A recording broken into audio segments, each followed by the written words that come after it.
Hey guys, so yesterday I published a video about the OnePlus Nord and I drew some comparisons with the OnePlus Nord and the Realme X50 5G because they're coming out at a similar price point. They've got the same CPU, same GPU, same chipset, and they're both designed by the same parent company. So they've got pretty much the same chassis, the same build quality and design, etc.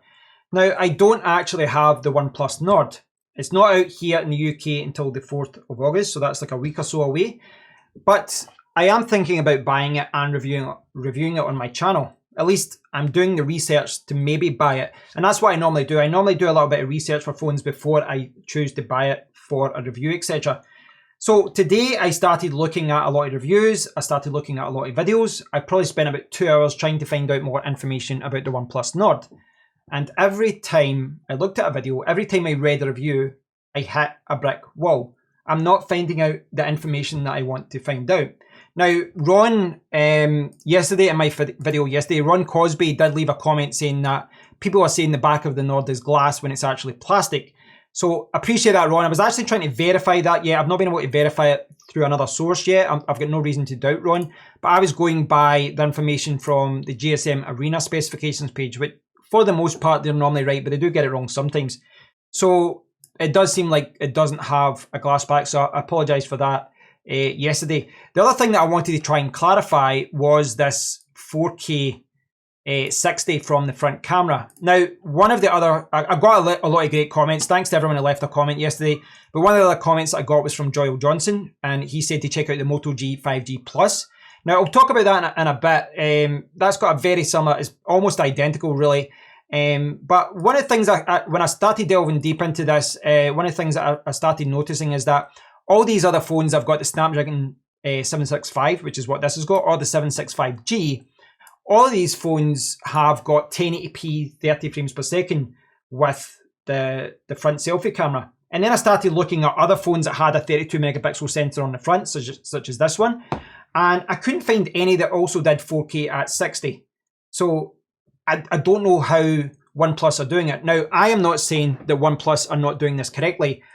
I don't know. This is what I was trying to clarify today, but I wasn't able to clarify it. I just know that, I mean, I've always got a healthy skepticism with things like this because I've tested action cameras in the past that said they were 4K when they were 720p and they were just boosting, just artificially inflating resolution. I'm not saying that's what OnePlus is doing, but I did find it interesting that no other phones with that same CPU and chipset, etc., were able to do 4K at 60 from the front camera. So I was trying to find out more information about that. The one thing I did clarify was that on the GSM Arena review, if I jump over to it now, this part here, they said that the main camera at the back can do 4K at 30, but the ultra-wide camera doesn't do true 4K 30. They kind of, artificially inflate it. It says the latter lacks the resolution for true 4K recording. A nice way of saying that the ultra-wide camera there is really for ultra-wide shots, but if you use it for video, you probably can do 4K, but they'll just kind of inflate it. So maybe, some of that is going on. But they also point out that the ultra-wide camera on the front, and remember there's a wide and an ultra-wide selfie camera on the front, and they talk about how this the Sony IMX616 camera on the right, along with the 8 megapixel ultra-wide, they say the ultra-wide camera is only available for standard shots, so photos. You cannot record videos or take portrait images from the ultra-wide camera. Neither of the two cameras can use night mode as well. Now, that is something which I'm grateful of GSM Arena pointing out, but it is worth noting that most video reviews, most written reviews aren't actually pointing that out. In fact, they're not pointing out anything. I was trying to find video samples. I was trying to find decent photo samples, and most of these videos here are just basically rehashing the samples in official videos that come from OnePlus.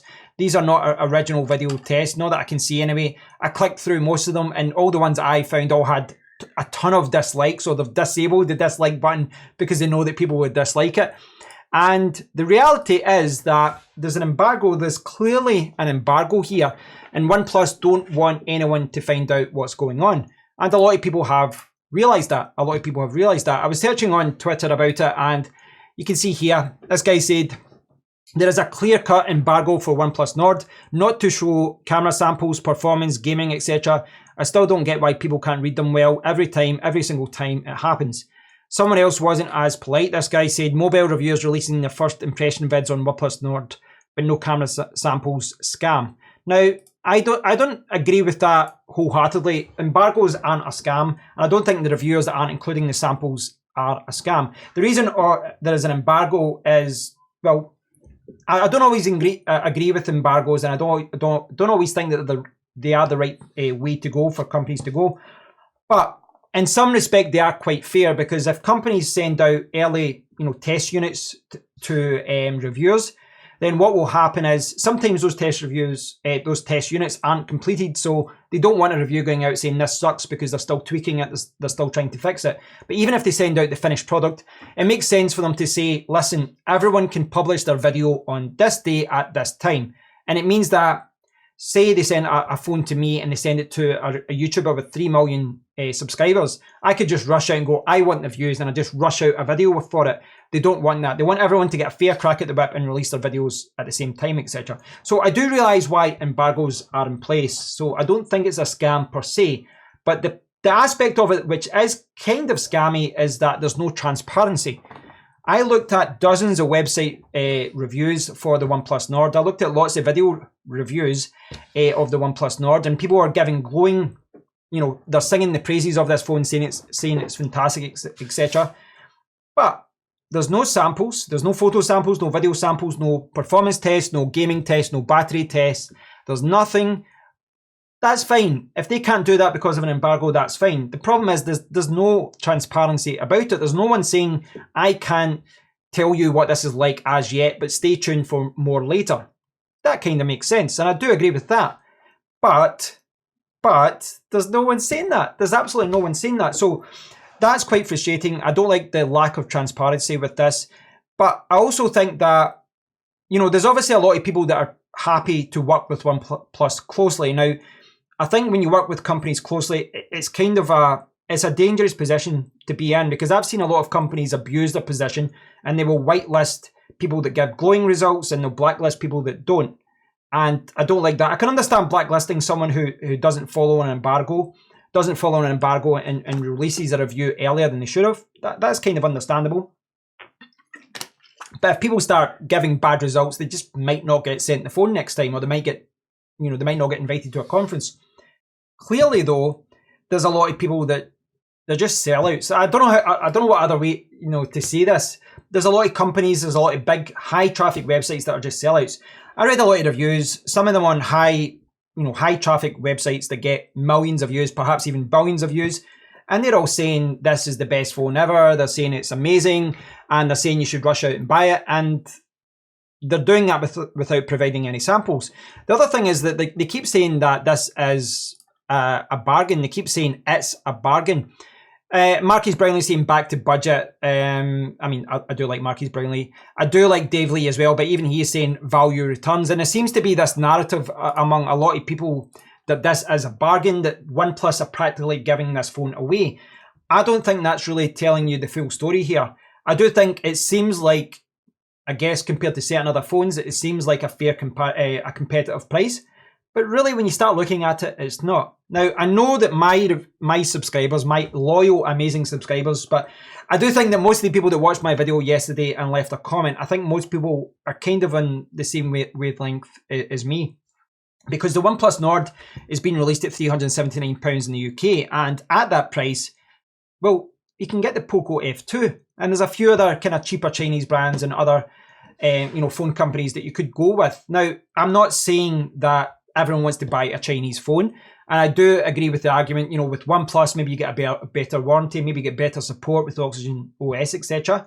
But even if you forget the fact that you can buy a Chinese phone with a Snapdragon 865, better performance, better cameras, etc., even if you're not happy with that and you think, no, I want to go with OnePlus, well, these review websites and these YouTubers, not all of them, but some YouTubers, if you're talking about bargains, let's look at the facts.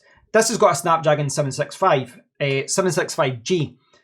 And if you look at other 765G phones, the OnePlus Nord is not the cheapest one. In fact, of all the ones that I checked, it seemed to be the most expensive. So if you actually fairly compare the OnePlus Nord for the same phones the same CPU and the same GPU, etc. It's actually one of the more expensive phones with that chipset. And that's the reality of it. But if you look at a lot of these reviews, I mean, I know I'm ranting on here, but it is annoying when you're seeing reviewers and websites that get millions of views and get a lot of exposure, and they're saying, well, you should buy the OnePlus Nord rather than the OnePlus 8 Pro because, hey, you're getting amazing cameras and it's half the price. Really not a fair comparison there. Look at the specs. Look, I mean, specs don't always, I realise that specs don't always tell you the full story, but if you're talking about a phone being fairly priced, about it being an absolute bargain, then really what you're saying is it's the cheapest Snapdragon 765G phone on the market, when it's not. It clearly is not.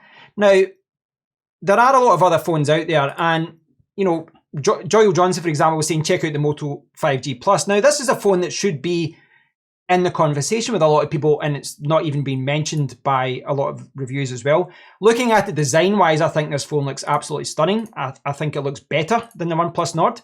I just think the camera layout and the build looks a lot nicer. Now, if you look at this, though, it's actually got a larger screen, 6.7 inches. It's got a larger battery, 5,000 milliamps, and it does have a headphone jack as well. It does have an LCD screen, though it's not AMOLED, so there's that. And the CPU is the 765, not the 765G. But this only retails at £299.99. Now, that's relevant because the 765G, if you look at, you know, kind of comparison performance review websites out there, the 75G appears to have 20% better GPU performance and about 10% better CPU performance. So you can see, you know, like the scores there, Snapdragon 55 to 50. It's kind of like 10% better CPU, about 20 for GPU.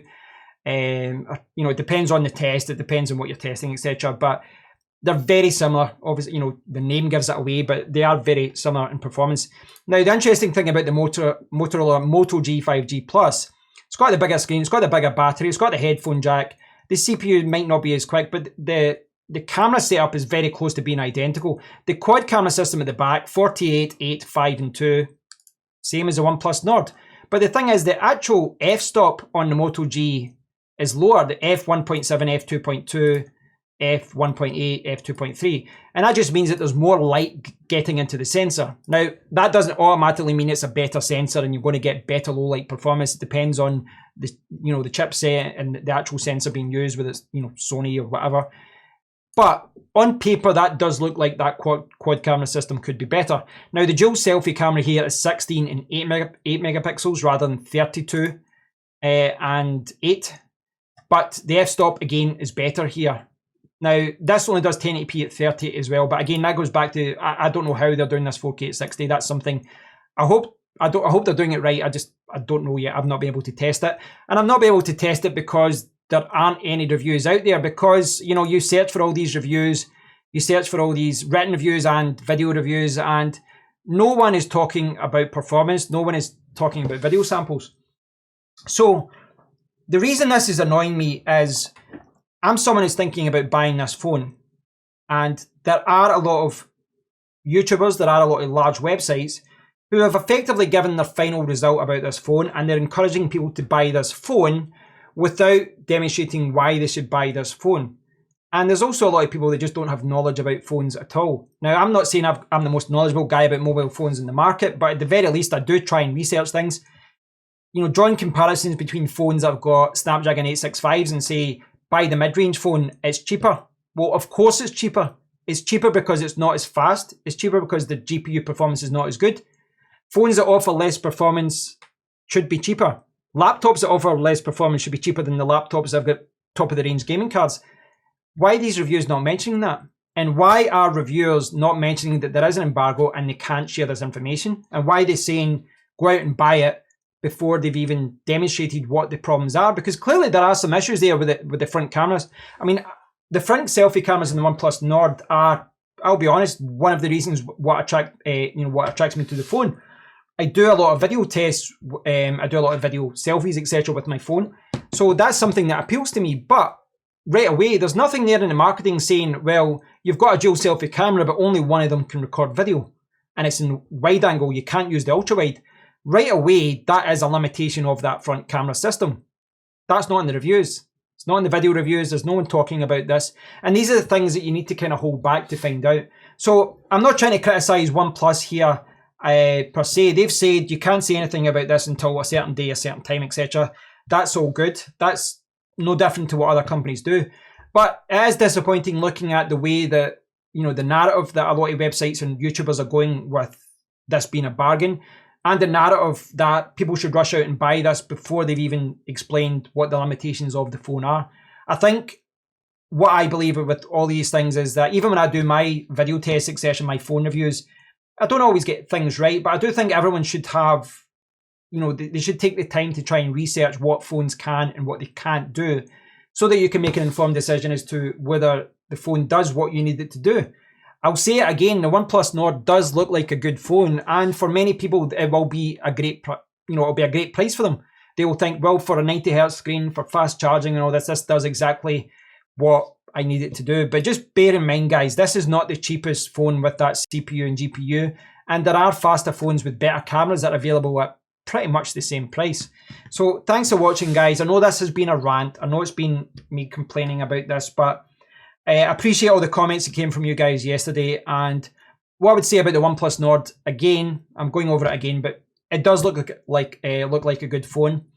But don't buy it, don't pre-order it until these final samples come out, until you can see the video samples and the photo samples for yourself to see how good it is. Because at the end of the day, this is not a flagship phone. It's still a mid-range phone. Might be punching above its weight in some areas, but it's still a mid-range phone, and there will be sacrifices because of that, and there will be performance sacrifices, and there might be other things that you don't like as well, such as GSM Arena pointing out that, you know, there's no proper ultra-wide with 4K in the back, and there's no video at all with the ultra-wide sensor on the front. These are things that people aren't talking about, and they should be. So thanks for watching, thanks for listening to me rant. I'd love to hear your thoughts on all of this, so as usual, please do leave a comment. But until next time, guys, take care.